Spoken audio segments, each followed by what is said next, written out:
غرباء غرباء غرباء غرباء غرباء غرباء غرباء غرباء.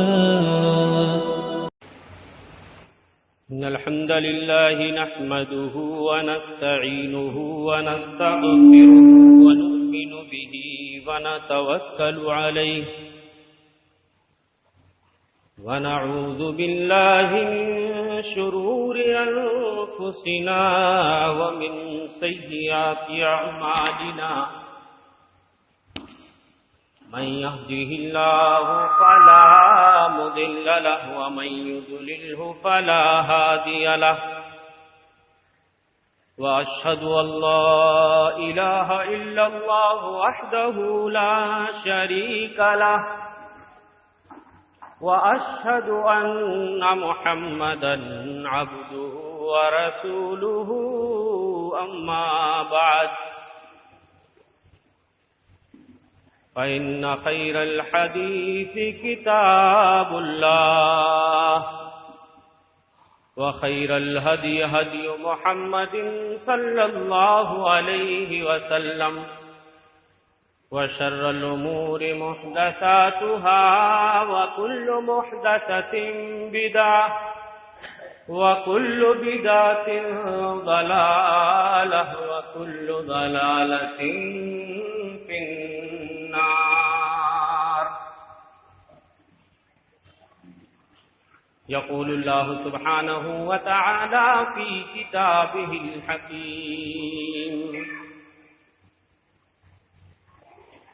إن في خلق السماوات والأرض واختلاف الليل والنهار لآيات لأولي الألباب.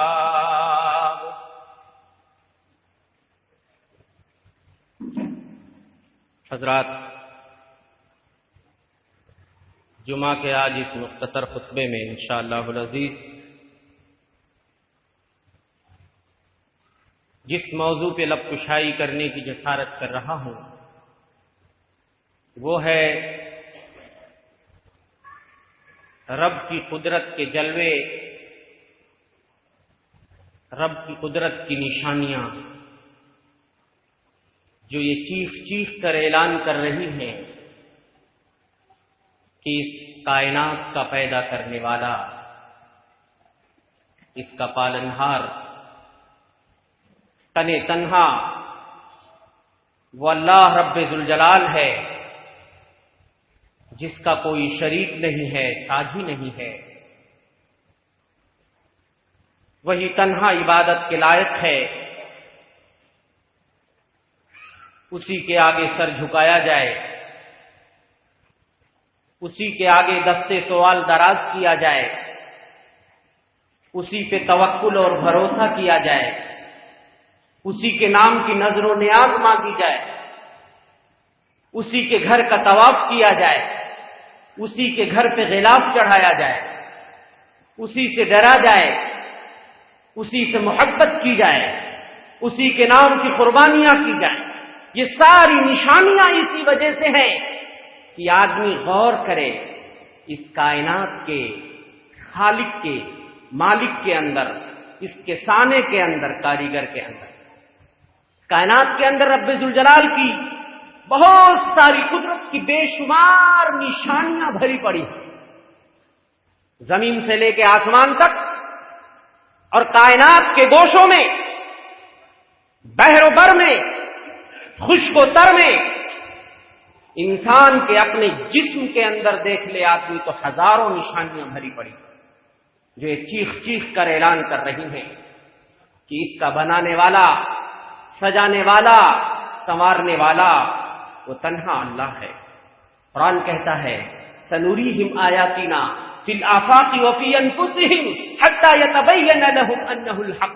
ان قریب ہم انہیں اپنی نشانیاں دکھائیں گے آفاق عالم میں، عالم کے گوشوں میں، اور تمہاری جسموں میں، تمہاری جانوں میں ہم تمہیں اپنی نشانیاں دکھائیں گے تاکہ یہ واضح ہو جائے کہ اللہ حق ہے اللہ کی وحدانیت پہ تمہیں ایمان تم لے آؤ، اللہ کی وحدانیت کا تم اقرار کر لو، اس کی الوہیت کا اقرار کر لو اور صرف اسی کی عبادت کرنے والے بن جاؤ۔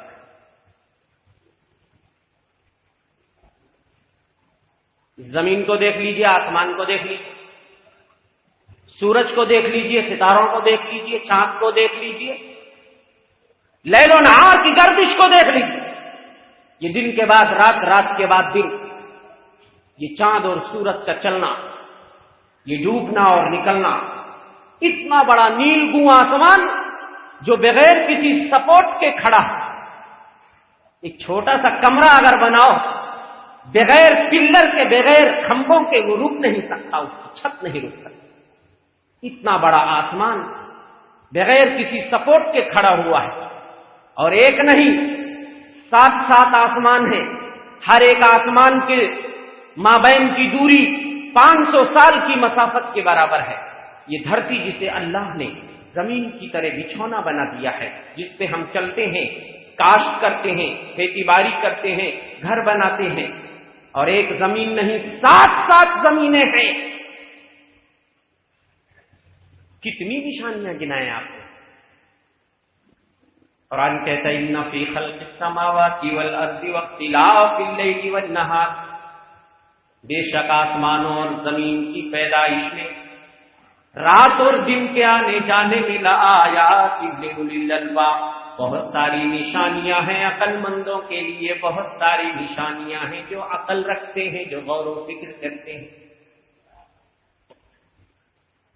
اس آیت کا پس منظر میں آپ کو بتا دوں، ہمارے اور آپ کے لیے تو بہت معمولی بات لگتی ہے کہ اللہ نے آسمان بنایا، زمین بنایا، رات کے بعد دن، دن کے بعد رات، اس میں تو کوئی خاص بات نہیں ہے۔ کائنات کے امام مدنی سردار صلی اللہ علیہ وسلم کا ایک واقعہ میں بتاتا ہوں۔ ایک شخص حضرت عائشہ کے پاس آتے ہیں اور کہتے ہیں اما عائشہ، مجھے نبی کا کوئی ایسا عمل بتا دیجئے جسے آپ نے اپنی آنکھوں سے دیکھا ہے۔ اما عائشہ کہتی ہیں واقعات تو بہت سارے ہیں، میں تمہیں ایک واقعہ بتاتی ہوں۔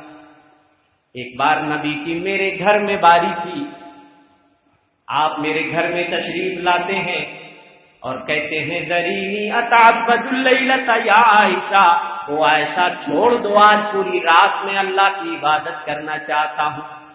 چہیتی بیوی ہے، کئی روز کے بعد باری آئی ہے، اس کے باوجود بھی مطالبہ یہ ہے کہ وہ میری بیوی، آج میں پوری رات جاگ کر کے اللہ کی عبادت کرنا چاہتا ہوں۔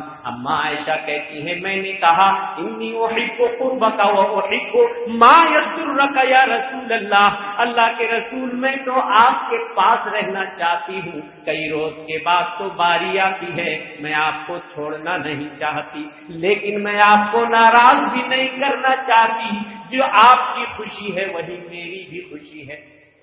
یہ ایک پاک باز اور صالحہ بیوی کی پہچان ہوا کرتی ہے، شوہر کی جو خوشی وہ اپنی خوشی بنا لیتی ہے۔ اللہ کے رسول وضو کرتے ہیں، نماز کے لیے کھڑے ہو جاتے ہیں، پوری رات نماز میں گزار دیتے ہیں، اتنا روتے ہیں، اتنا روتے ہیں، آنکھیں بھیگ جاتی ہیں، اس کے بعد اتنا روتے ہیں کہ پوری زمین گیلی ہو جاتی ہے۔ فجر کی نماز کا اذان کا وقت ہو جاتا ہے، حضرت بلال تشریف لاتے ہیں، اللہ کے رسول فجر کی اذان کا وقت ہو چکا ہے، اللہ کے رسول آپ اتنا آنسو کیوں بہا رہے ہیں، اس قدر کیوں زار و قطار ہو رہے ہیں؟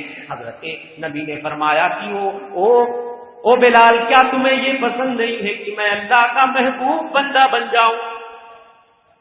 لقد انزلت علی اللیل آیہ، آج رات میں میرے اوپر ایک آیت اتری ہے، ایک آیت اتری ہے، ویل لمن قرأها ولم یتدبر فیہا، ارے بربادی ہو، ویل ہو اس کے لیے جو اس آیت کو پڑھے لیکن اس میں تأمل نہ کرے، تدبر نہ کرے، غور و فکر نہ کرے۔ ان فی خلق السماوات والارض واختلاف اللیل والنہار لآیات لأولی الالباب، بے شک آسمانوں اور زمین کی پیدائش میں، رات اور دن کے آنے جانے میں بہت ساری نشانیاں ہیں عقل مندوں کے لیے۔ بربادی ہے اس کے لیے جو اس آیت کو پڑھے اور ہم بھی تو پڑھتے ہیں اس طرح کی بہت ساری آیتیں قرآن میں جس میں اللہ نے اپنی قدرت کی نشانیاں بتائی. کہیں اللہ کہتا وَمِنْ آیَاتِهِ خَلْقُ السَّمَاوَاتِ وَالْأَرْضِ وَاخْتِلَافُ أَلْسِنَتِكُمْ وَأَلْوَانِكُمْ. اللہ کی نشانیوں میں سے ہے یہ رات یہ زمین و آسمان کی پیدائش، تمہاری زبان کا مختلف ہو جانا، رنگوں کا مختلف ہو جانا. اتنی ساری زبانیں اللہ نے بنائی، اتنے سارے رنگ بنائے، کوئی گورا ہے، کوئی کالا ہے، کوئی لال ہے، کوئی سفید ہے، کوئی بولی بولتا ہے، کوئی بولی بولتا ہے. اس میں اللہ کی قدرت کی بے شمار نشانیاں ہیں، وہی ان بولیوں کو سکھاتا ہے. اللہ اکبر. کہیں اللہ فرماتا ہے وَمِنْ آیَاتِهِ اللَّيْلُ وَالنَّهَارُ وَالشَّمْسُ وَالْقَمَرُ. اللہ کی نشانیوں میں سے یہ رات اور دن کا آنا جانا ہے، چاند اور سورج کا نکلنا اور ڈوبنا. لا تسجدوا للشمس ولا للقمر. لیکن چاند اور سورج اتنے بڑے تمہیں نظر آتے ہیں، اس کا یہ مطلب نہیں ہے کہ تم چاند اور سورج کو سجدہ کرنے لگو، اس کو شکتشالی سمجھنے لگو. آج جو اللہ کو نہیں مانتے وہ کیا کرتے؟ جس بھی بڑی چیز کوئی نظر آئی، شکتیشالی نظر آئی، بس ہاتھ جوڑ کے کھڑے ہو گئے، سجدہ کرنا شروع کر دیا. جتنے کنکر اتنے شنکر. کوئی سورج کو پوج رہا ہے، کوئی چاند کو پوج رہا ہے، کوئی پہاڑ کو پوج رہا ہے، کوئی دریاؤں کو پوج رہا ہے. کوئی دریا آئی، سمندر آیا، ہاتھ جوڑ لیے، روپیہ پیسہ پھینکنے لگے اور یہی پوجا ہے. یہ سمندروں کو کس نے بنایا؟ یہ پہاڑوں کو کس نے بنایا؟ یہ زمین و آسمان کو کس نے بنایا؟ یہ پہاڑوں کو کس نے بنایا؟ یہ رات اور دن کا آپس میں آنا جانا، یہ کس نے یہ سسٹم اور نظام بنایا ہے؟ تو کسی چیز کا آکار میں بڑا ہو جانا، حجم میں بڑا ہو جانا. یہ سورج بہت بڑا ہے، زمین اس کے مقابلے میں کچھ بھی نہیں ہے، لیکن اس کا مطلب کیا ہے کہ ہم سورج کو پوجا کریں؟ حضرت ابراہیم کو جب اللہ کی تلاش ہوئی، چاند نکلا، کہا یہ میرا رب ہے، یہ بڑا ہے. جب ڈوب گیا تو کہنے لگے یہ میرا رب نہیں ہو سکتا، جو ڈوب جائے وہ رب نہیں ہو سکتا. سورج نکلا، کہنا اللہ اکبر، ہذا ربی ہذا اکبر، یہ تو اور بڑا رب ہے. جب وہ بھی ڈوب گیا تو بولے یہ ڈوبنے والے رب نہیں ہو سکتے. قرآن کہتا ہے وَمِنْ آیَاتِهِ اللَّيْلُ وَالنَّهَارُ وَالشَّمْسُ وَالْقَمَرُ. اللہ کی نشانیوں میں سے یہ رات اور دن کا آنا جانا ہے، چاند اور سورج بھی ہیں. لا تسجدوا للشمس ولا للقمر. لیکن اے لوگوں، ان سب کو اللہ نے پیدا کیا ہے، یہ اللہ کی معمولی مخلوق ہے. تم کبھی چاند و سورج کو پوجا نہیں کرنا، اس کے سامنے سر نہیں جھکانا. وَاسْجُدُوا لِلَّهِ الَّذِي خَلَقَهُنَّ. لیکن اس اللہ کو پوجو جس نے ان ستاروں کو اور سورج کو پیدا کیا ہے، اس اللہ کو پوجو. إِن كُنتُمْ إِيَّاهُ تَعْبُدُونَ. اگر تم ایک اللہ کے پوجنے والے ہو، ایک اللہ کے ماننے والے ہو، جس اللہ نے سورج اور چاند کو پیدا کیا، زمین و آسمان کو پیدا کیا، تم اسی اللہ کے آگے سر جھکانا، کسی اور کے آگے سر نہ جھکانا. کتنے لوگ سورج کے پجاری ہیں، جب سورج نکلتا ہے تو سجدہ کرتے ہیں، سورج ڈوبتا ہے تو سجدہ کرتے ہیں. ہمارے نبی نے اسی لیے سورج نکلنے کے ٹائم نماز پڑھنے سے منع کیا، سورج ڈوبنے کے ٹائم نماز پڑھنے سے منع کیا، اس لیے کہ جو سورج کے پجاری ہیں وہ سورج نکلنے کے وقت سجدہ کرتے ہیں. ہمارا سجدہ کہیں ان کے سجدے کے موافق نہ ہو جائے. جبکہ مسلمان جب نماز پڑھتا ہے، سورج نکلنے کے ٹائم بھی پڑھے گا تو اللہ کے لیے پڑھے گا، ڈوبنے کے ٹائم بھی پڑھے گا تو اللہ کے لیے پڑھے گا. وہ سورج کے لیے نہیں پڑھتا ہے، پھر بھی نبی نے کہا مت پڑھو تاکہ کہیں مشابہت نہ ہو جائے، ان کی نقالی نہ. اور جب سورج نکلتا ہے تو یہ شیطان معلوم ہے یہ سجدے کا بڑا بھوکا ہے، یہ سجدے کا بڑا بھوکا ہے. جب سورج نکلتا ہے تو شیطان اپنی دونوں سینگوں کو سورج کے برابر کر دیتا ہے. شیطان کے پاس سینگ ہوتی ہے، یہ شیطان تو ڈراؤنی چیز ہے نا. سورج کے نکلنے کے وقت شیطان اپنی سینگوں کو سورج کے مقابلے میں کر دیتا ہے، اس کی دونوں سینگوں کے درمیان سے ہو کر کے سورج نکلتا ہے. اور جب سورج کے پجاری سورج کو سجدہ کرتے ہیں تو شیطان خوش ہو جاتا ہے، واہ واہ یہ تو سجدہ مجھے ہو رہا ہے. یہ اس کی خوش گمانی ہے. تھوڑی دیر کے لیے وہ جھوٹی تسلیاں دیتا ہے، وہ تھوڑی دیر کے لیے اپنے دل کو بہلاتا ہے کہ میرے لیے بھی سجدہ ہو رہا ہے، لیکن سجدہ تو صرف اللہ کا حق ہے، سجدہ کسی کو جائز نہیں ہو سکتا ہے۔ گیا ابلیس، ارے ابلیس کو بھی تو اللہ نے سجدے کا حکم دیا تھا، اس نے سجدہ کرنے سے انکار کر دیا تو رادہ درگاہ ہو گیا۔ گیا ابلیس مارا ایک سجدے کے نہ کرنے سے، ہزاروں سال اگر سجدے میں سر مارا تو کیا مارا۔ جب سجدے کی آیت آتی ہے، ہم لوگ قرآن پڑھتے ہیں مسلمان، جب جہاں سجدے کا حکم ہوتا ہے تو ہم دھڑاک سے سجدے میں گر جاتے ہیں، گرتے کہ نہیں گرتے ہیں؟ شیطان چھاتی پیٹ لیتا ہے، رونے لگتا ہے، بھاگ کھڑا ہوتا ہے، کہتا ہے ہائے ہائے میری بربادی، ابن آدم کو سجدے کا حکم دیا گیا، فوراً اس نے اللہ کے آگے سر جھکا دیا، مجھے سجدے کا حکم دیا گیا، میں نے اللہ کے حکم کو ماننے سے انکار کر دیا، میں جہنمی ہو گیا، ہائے میں تو برباد ہو گیا۔ ابن آدم کو دیکھو کیسا اللہ سجدے کے لیے بولا، ڈائریکٹ اپنے سر کو جھکا دیا، اللہ کے سامنے، اپنے مالک اور مقصود کے سامنے اپنے سر کو جھکا دیا، اپنی بندگی کا اظہار کر دیا، اپنی عاجزی کا اظہار کر دیا، اپنے فقر کا اظہار کر دیا، اپنی غربت کا اظہار کر دیا کہ اللہ میں تیرا فقیر بندہ ہوں، عاجز بندہ ہوں، اللہ تو میرا مالک و مختار ہے، اے اللہ میری پیشانی تیرے ہاتھ میں ہے اور میں اس پیشانی کو تیرے در پہ رگڑ رہا ہوں۔ لیکن شیطان تکبر میں آ گیا، غرور میں آ گیا۔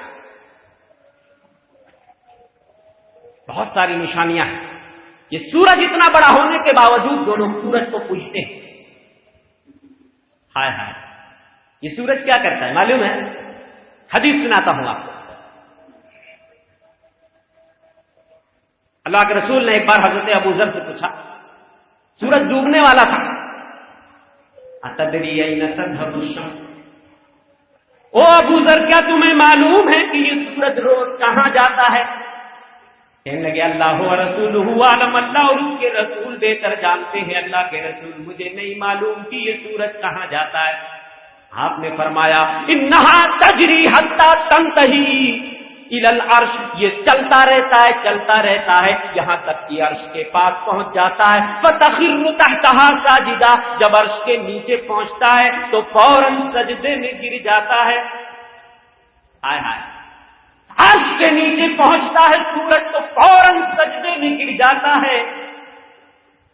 اللہ جل شانہ سے اپنے خالق و مالک سے اجازت مانگتا ہے، اے اللہ اگر تیری اجازت ہو تو میں دوبارہ جا کے پورب سے نمودار ہو جاؤں۔ اللہ کہتا ہے جا سورج تو دوبارہ وہیں سے نکل جا جہاں سے تو نکلا تھا۔ سورج پھر سے جا کے وہیں سے نکلتا ہے، پھر آ کے وہیں ڈوبتا ہے اور پھر اللہ سے اجازت لیتا، یہ سلسلہ چلتا رہتا ہے۔ نبی نے قرآن مجید کی آیت کریمہ پڑھی، والشمس تجری لمستقر لها ذلک تقدیر العزیز العلیم۔ یہ سورج اپنے مقدار کے مطابق اپنے مدار میں چلتا رہتا ہے، گردش کرتا رہتا ہے، جس طرح اللہ نے اسے سکھا دیا ہے۔ یہ اللہ عزیز حکیم کا بنایا ہوا طریقہ۔ کوئی تبدیلی کبھی دیکھے سورج اور چاند کے نکلنے ڈوبنے میں؟ لیکن جب قیامت کا دن ہوگا، سورج جا کر کے سجدہ کرے گا، جب قیامت قائم ہونے کو ہوگی، اللہ سورج سے کہیں گے، جب سورج اجازت مانگے گا تو اللہ کہے گا آج تجھے پورب سے نکلنے کی اجازت نہیں ہے، اطلعی من حیث غربتی، جہاں تو ڈوبی ہے وہیں سے آج تجھے نکلنا پڑے گا۔ وَذَلِكَ حِينَ لَا يَنفَعُ نَفْسًا إِيمَانُهَا لَمْ تَكُنْ آمَنَتْ مِن قَبْلُ أَوْ كَسَبَتْ فِي إِيمَانِهَا خَيْرًا، اور اس وقت جب سورج مشرق کے بجائے مغرب سے نکل جائے گا تو جو بھی پہلے ایمان نہیں لایا ہے اب ایمان لانا کوئی بھی فائدہ نہیں دے گا۔ جو لوگ سورج کو جب مغرب سے نکلتے ہوئے دیکھیں گے تو جتنے مشرک ہیں سارے دھڑا دھڑ ایمان لے آئیں گے، لیکن جب سورج مغرب سے طلوع ہو جائے گا تو کسی کا ایمان فائدہ نہیں دے گا جو پہلے سے مومن نہیں تھا۔ اتنا بڑا سورج مگر اللہ کے سامنے سجدہ کرتا ہے، عرش کے نیچے جا کر کے۔ اللہ کے رسول کے زمانے میں سورج میں گرہن لگا. اللہ کے رسول کے بیٹے حضرت ابراہیم کی جب وفات ہوئی سورج میں گرہن لگ گیا. لوگوں نے کہا نبی کے بیٹے ہیں نا اس وجہ سے سورج میں گرہن لگ گیا. زمانے جاہلیت میں لوگوں کا یہ عقیدہ تھا کہ کسی بڑے آدمی کے پیدا ہونے یا مرنے پہ سورج یا چاند میں گرہن لگ جاتا ہے. اللہ کے رسول نے فرمایا ان الشمس والقمر آیتان من آیات اللہ، یہ چاند اور سورج اللہ کی نشانیوں میں سے دو نشانی ہیں. لا ينكسفان لموت احد ولا لحیاتہ، کسی کے چاند کے یا سورج کے گرہن لگنے سے کسی کے جینے یا مرنے سے اس میں گہن نہیں لگتا ہے. یہ اللہ اپنی نشانی دکھاتا ہے. اور ایک دوسری روایت میں ہے کہ اللہ کے رسول کے زمانے میں ایک بار سورج میں گہن لگا. آپ بھاگتے ہوئے دوڑتے ہوئے اپنے کپڑے کو گھسیٹتے ہوئے مسجد کی طرف جا رہے ہیں. فوراً جا کر کے نماز شروع کر دیتے ہیں، صلاۃ الخسوف کی نماز. یہ تو لوگوں کو معلوم ہی نہیں ہے چاند سورج میں گہن لگتا ہے تو کسوف اور خسوف کی نماز کیسے پڑھی جاتی ہے. کبھی یہ سنت کی زندہ کرو نا مسلمانوں. اس وقت تک نبی نماز پڑھتے رہے جب تک کہ گہن ختم نہیں ہو گیا. نبی نماز پڑھتے رہے. آپ نے فرمایا جب اس طرح کی کوئی نشانی ظاہر ہو فافزعوا الی الصلاۃ، فوراً نماز کے لیے دوڑ پڑو. یہ اللہ کی نشانی ہے. اللہ اپنے بندوں کو ڈراتا ہے.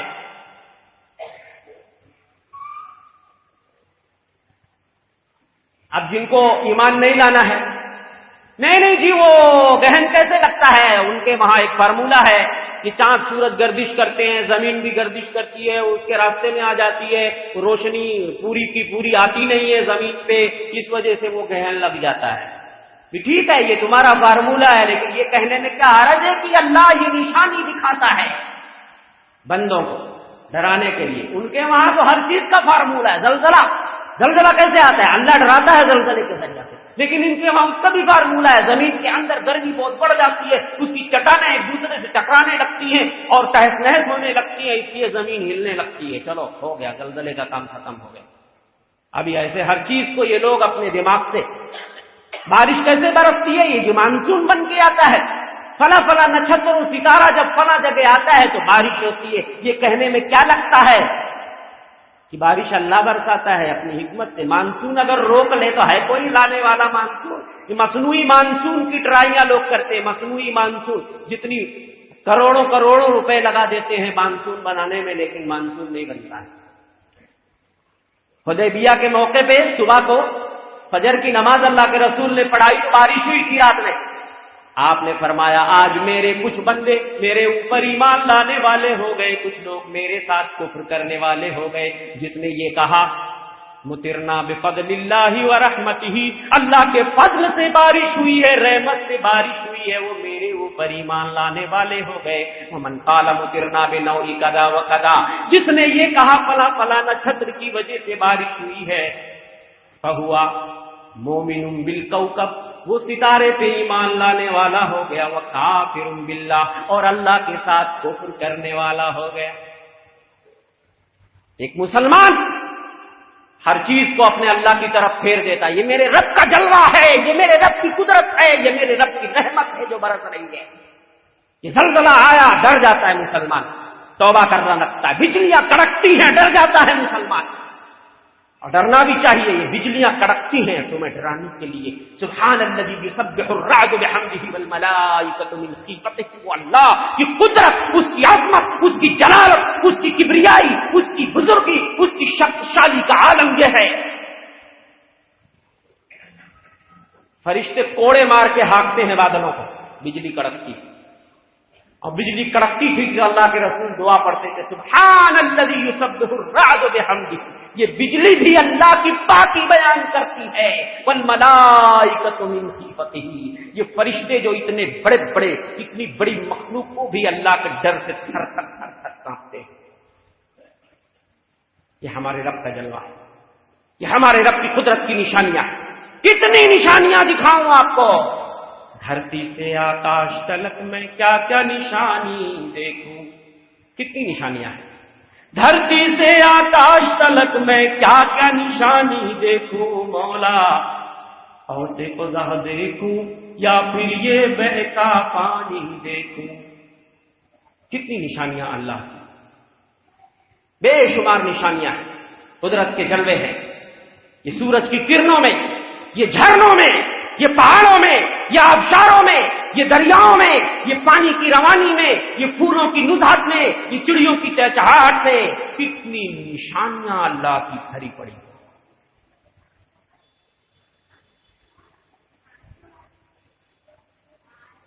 انسان اپنی پیدائش کو دیکھ لے، کیسے اللہ اس کو پیدا کرتا ہے. 3 تاریکیوں میں اللہ بچے کو غذا دیتا ہے ماں کے پیٹ میں. ہے کوئی وہاں غذا پہنچانے والا؟ 3 تاریکیوں میں. اور ایک حقیر نطفے کو اللہ کی طرح گوشت کا لوتھڑا بناتا ہے، پھر اس کے بعد خون کا لوتھڑا بناتا ہے، پھر گوشت کا لوتھڑا بناتا ہے، ہڈیاں بناتا ہے، دل دماغ بناتا ہے، اور 3 اندھیروں میں اس کو روزی دیتا ہے. اور پھر اتنی مہارت سے اس کو باہر لاتا ہے، اور پھر اس کے بعد اس کے پیروں میں طاقت دیتا ہے، دھیرے دھیرے وہ چلنے لگتا ہے، پھر اس کو معصوم توتلی زبان سے بولنے کا ہنر سکھاتا ہے. ہائے ہائے، 3 اندھیروں میں بچے کو کون غذا پہنچاتا ہے. پوری میری قدرت کی نشانیوں پہ پوری ایک نظم ہے.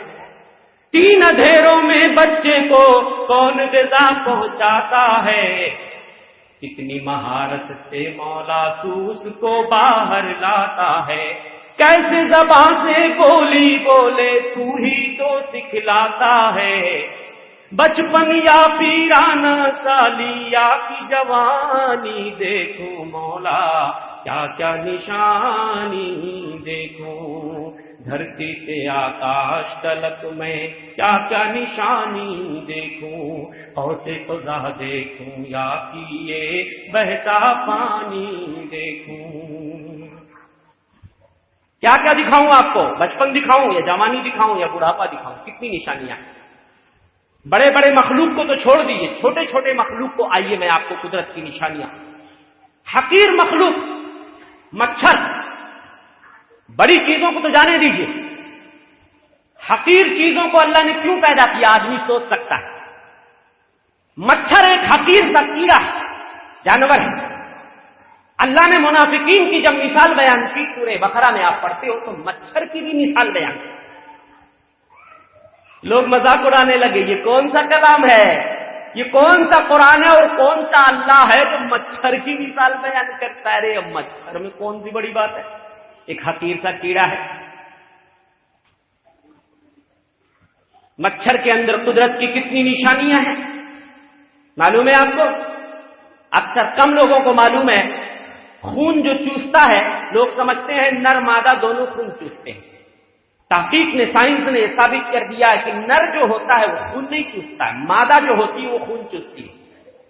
اور نر مادہ دونوں اپنی غذا پھولوں کے رسوں سے حاصل کرتے ہیں، اور مادہ خون بھی چوستی ہے، اس لیے کہ اس کے انڈوں کی نشو و نما کرنے کے لیے، بچے جننے کے لیے اس کو خون کی ضرورت ہوتی ہے، اس لیے وہ خون چوستی ہے. اللہ اکبر، کس نے یہ اسے عقل دیا؟ نر کو خون چوسنے کی ضرورت نہیں ہے. مچھر کے سر پہ 100 باریک باریک آنکھیں ہوتی ہیں جو ابری ہوئی چوٹی کی شکل میں 100 آنکھیں، اور اس کے باوجود بھی مچھر کو اپنے آس پاس کے ماحول کا ادراک کرنے کے لیے مچھر کو روشنی کی ضرورت نہیں پڑتی. وہ تاریکی میں بھی وہ اپنا شکار ڈھونڈ لیتا ہے اور خون کی وریدوں میں اپنے سوڑ کو گھسا کے وہ خون چوس لیتا ہے. بلکہ وہ اپنے ماحول کا ادراک، آس پاس کے چیزوں کا ادراک وہ رنگ سے کرتا ہے، روشنی سے نہیں کرتا. رنگ سے وہ پتہ لگا لیتا ہے، روشنی کی ضرورت نہیں ہے اس کو. کتنے بھی تاریک کمرے میں تم سوئے رہو، وہ تمہارے خون کی وریدوں میں وہ اپنی سوڑ کو گھسا دے گا.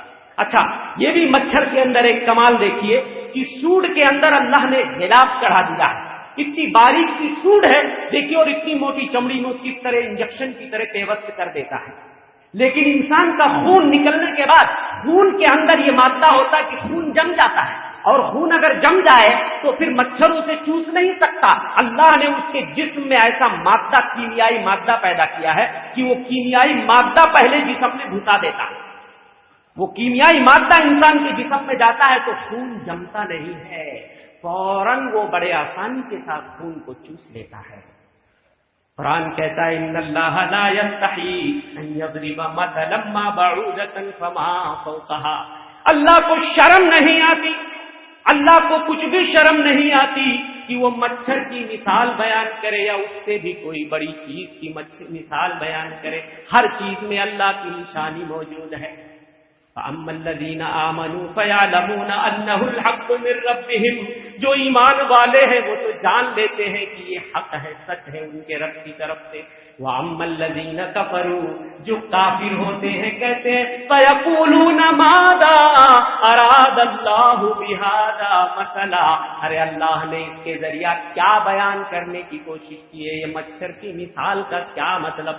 یضل بہ کثیرا ویہدی بہ کثیرا، اللہ اس کے ذریعہ بہت سے لوگوں کو گمراہ کر دیتا ہے اور بہت سے لوگوں کو ہدایت دے دیتا ہے۔ وما یضل بہ الا الفاسقین، اور وہ ہدایت وہ گمراہ نہیں کرتا ہے مگر فاسق و فاجر بے دین لوگوں کو۔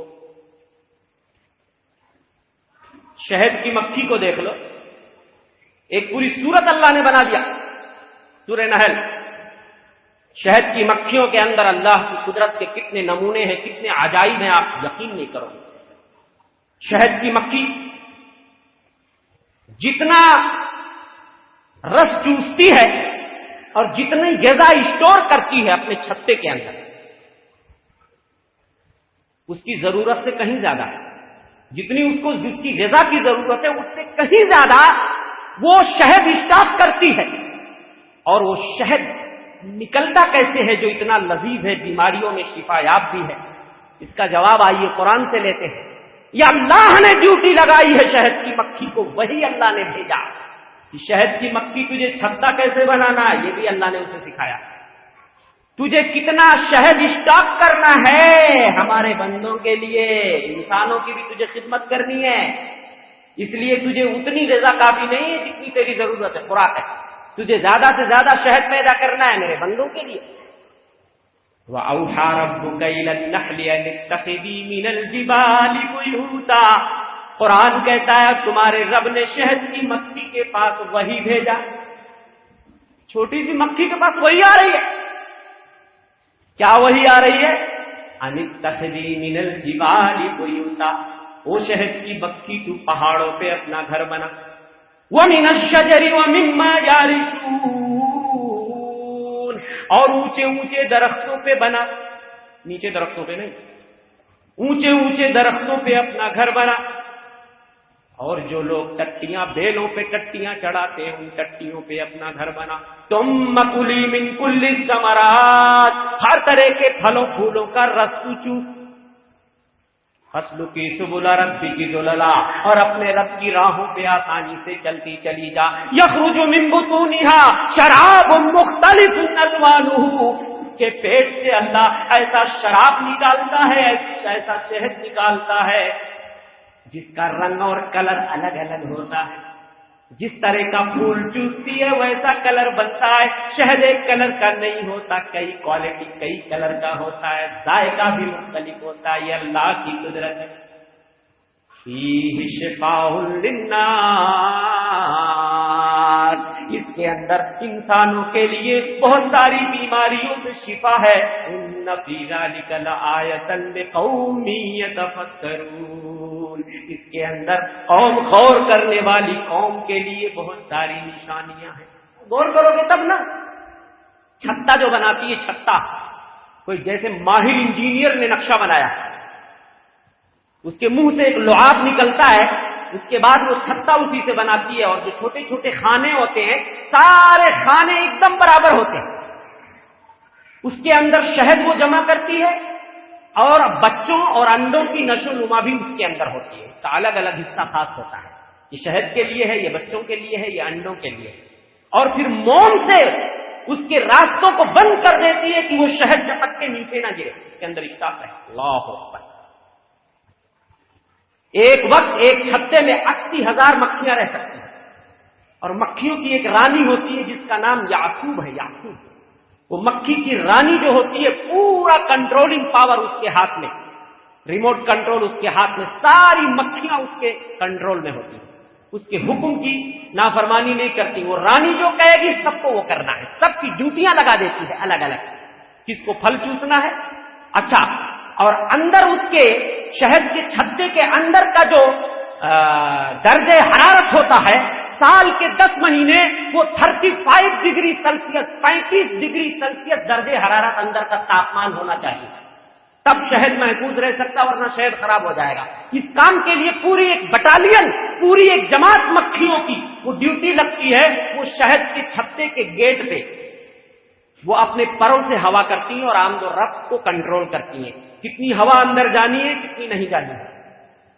پورا گروہ اس کو کنٹرول کرتا ہے, کتنی ہوا کو چھوڑنا ہے کتنا ہوا کو روکنا ہے, تاکہ اندر کا تاپمان جو ہے وہ 35 ڈگری سیلسیس رہے. اللہ اکبر, کتنی نشانیاں ہیں. ایک مکھی جب کسی پھول کا رس چوس لیتی ہے وہاں نشان بنا دیتی ہے, دوسری مکھی آتی ہے تو اس پہ نہیں بیٹھتی ہے, وہ دیکھ کر جان جاتی ہے کہ اس کا رس کوئی دوسری مکھی چوس کے جا چکی ہے, اس پہ نہیں بیٹھنا, وہ نشان بنا کے جاتی ہے. کتنی نشانیاں ہیں قدرت کی, غور کرنے والوں کے لیے. اسی طریقے سے مکھی ایک حقیر جانور, مکھی, اللہ اکبر, اللہ کے رسول فرماتے ہیں اذا وقعت ذباب فی طعام احدکم فلیغمسه, مکھی جب کسی کے کھانے میں گر جائے تو اسے ڈبو دے. فإن فی احدى رجلیها داء وفی الاخرى شفاء, ایک پیر میں مکھی کے بیماری ہوتی ہے دوسرے پیر میں شفا ہے. جب وہ گرتی ہے تو بیماری والے پیر کو کھانے کے اندر ڈالتی ہے, شفا والے پیر کو اوپر کیے رہتی ہے تاکہ کھانے میں بیماری ہو جائے, آدمی کھا کے بیمار ہو جائے. اللہ کے رسول نے کہا پکڑ کے اس کو ڈبو دو اس کے اندر, تاکہ بیماری اور شفا دونوں جب مل جائیں تو بیلنس برابر ہو جائے گا, تم کو کوئی بیماری لاحق نہیں ہوگی. اللہ اکبر. یہ نبی نے اس زمانے میں بتایا جب کوئی خوردبین دوربین کہیں سے پتہ لگانے کا کوئی ذریعہ نہیں تھا. سائنس کی دنیا اس کو چیک کر کے بتا رہی ہے لیبورٹری میں, لیکن نبی نے جب بتایا تھا تب کوئی ذریعہ تھا اس سے سمجھنے کا, بس یہی تھا کہ نبی نے کہا یہ مان لے آیا. لیکن آج تو سائنس کی دنیا اس کو ثابت کر رہی ہے. کتے کے بارے میں نبی نے کہا اذا ولغ الكلب في طعام احدكم فليغسله 7 مرات, کتا اگر کسی برتن کو چاٹ لے تو 7 مرتبہ دھلو, 1 مرتبہ پانی سے, 6 مرتبہ مٹی سے دھلو.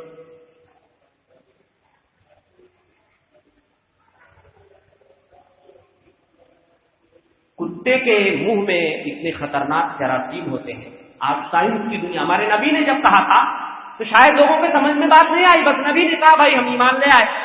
آج سائنس کی دنیا جب تحقیق کر رہی ہے کتے کے منہ میں, لعاب میں کتنے خطرناک جراثیم ہوتے ہیں جو انسانی جسم میں چلے جائیں تو اس کو مار سکتے, قتل کر سکتے انسان کو. اللہ اکبر. اور وہ بیکٹیریا بغیر مٹی سے دھلے صاف نہیں ہو سکتے. اب یہ ماڈرن دنیا, ماڈرن لوگ کتوں کو گھروں میں پالتے ہیں, گود میں لے کے پھرتے ہیں, کاروں میں بٹھاتے ہیں, نہلاؤ دھلاؤ, کچھ بھی شیمپو لگاؤ صابن لگاؤ, وہ نجس ہے تو نجس رہے گا. اور اس کے منہ میں جو خطرناک جراثیم ہے وہ اگر انسانوں کے جسم میں گئے تو انسان مر بھی سکتا ہے. کتنی نشانیاں اللہ کی موجود ہیں. ہمارے نبی نے اس وقت بتایا جب چیک کرنے کا, لیبورٹری میں چیک کرنے کا کوئی آلہ نہیں تھا. ایک اور مثال میں دے دیتا ہوں, ایک حقیر چیز, حقیر کیڑا, حقیر جانور, مکڑی. مکڑی کی دنیا بڑی, عنکبوت, مکڑی, پوری سورت سورہ عنکبوت. قرآن نے کہا مثل الذین اتخذوا من دون اللہ اولیاء, ان لوگوں کی مثال جو اللہ کو چھوڑ کے دوسروں کو معبود بناتے ہیں, کمثل العنکبوت اتخذت بیتا, ان کی مثال ایسے ہے جیسے مکڑی کی جس نے گھر بنایا. وَإِنَّ أَوْهَنَ الْبُيُوتِ لَبَيْتُ الْعَنكَبُوتِ, اور تمام گھروں میں سب سے کمزور گھر مکڑی کا ہوتا ہے. مکڑی کی دنیا بڑی عجیب و غریب ہے.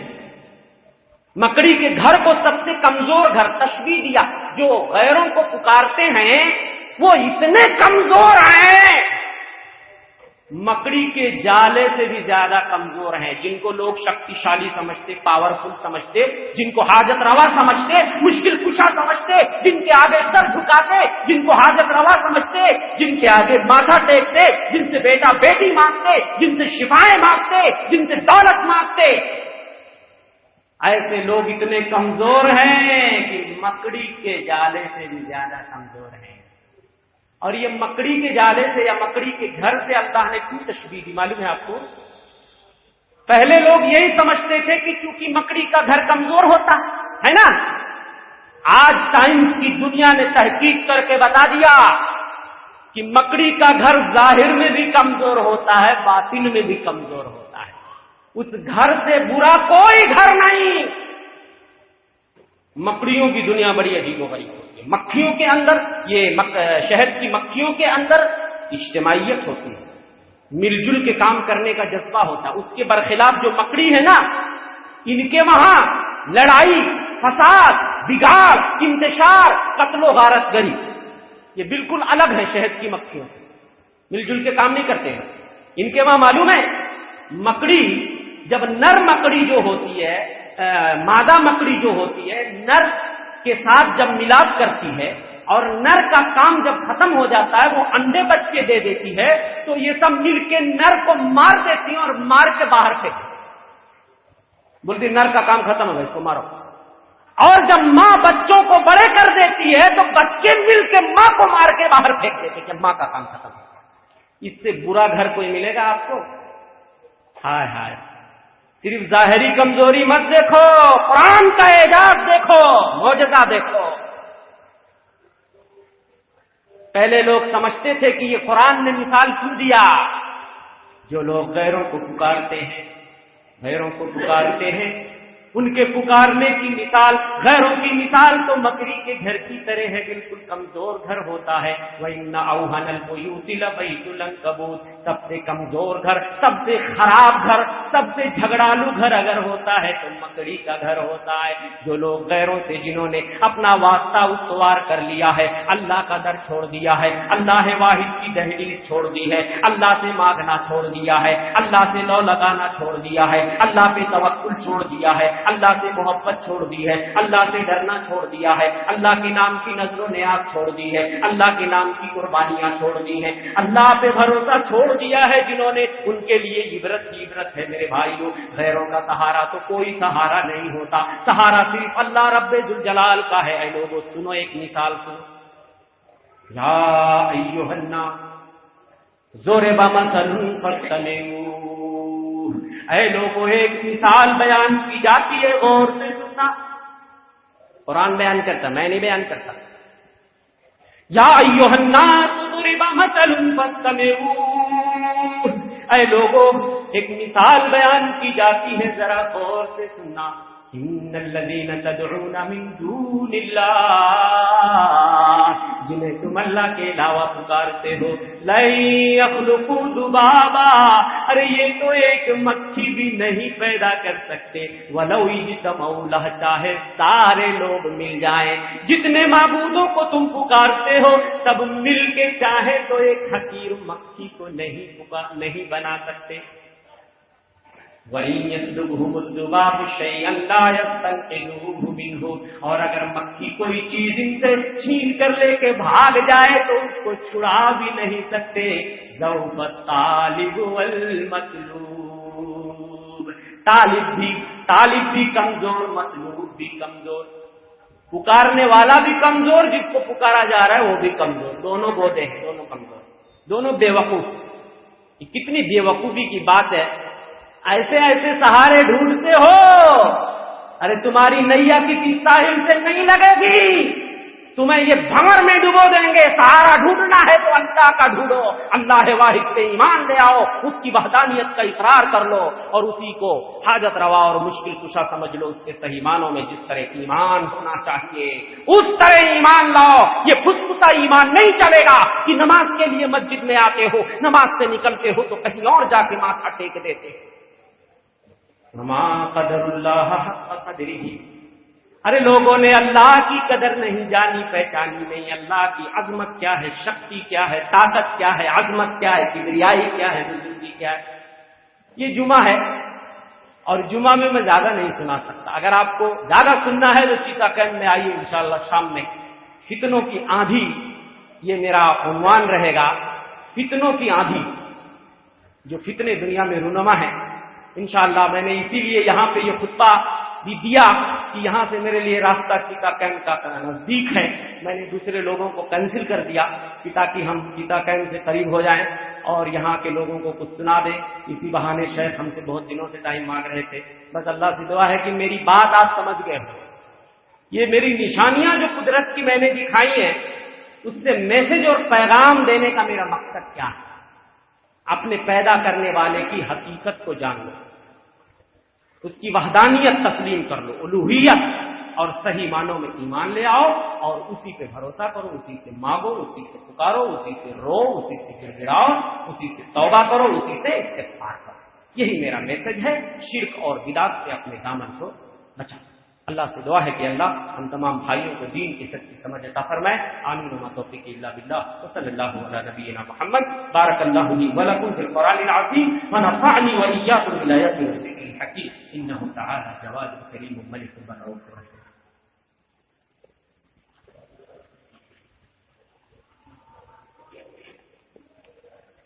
الحمد لله نحمده ونستعينه ونستغفره ونؤمن به ونتوكل عليه ونعوذ بالله من شرور انفسنا ومن سيئات اعمالنا من يهده الله فلا مضل له ومن يضلل فلا هادي له واشهد ان لا اله الا الله وحده لا شريك له واشهد ان محمدا عبده ورسوله اما بعد فان خير الحديث كتاب الله وخير الهدي هدي محمد صلى الله عليه وسلم وشر الأمور محدثاتها وكل محدثة بدعة وكل بدعة ضلالة وكل ضلالة في النار۔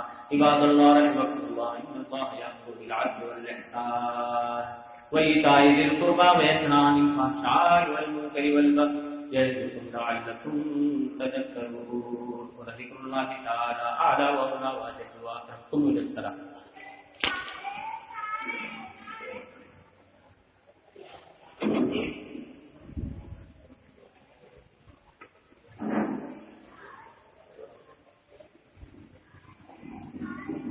لگا دیا۔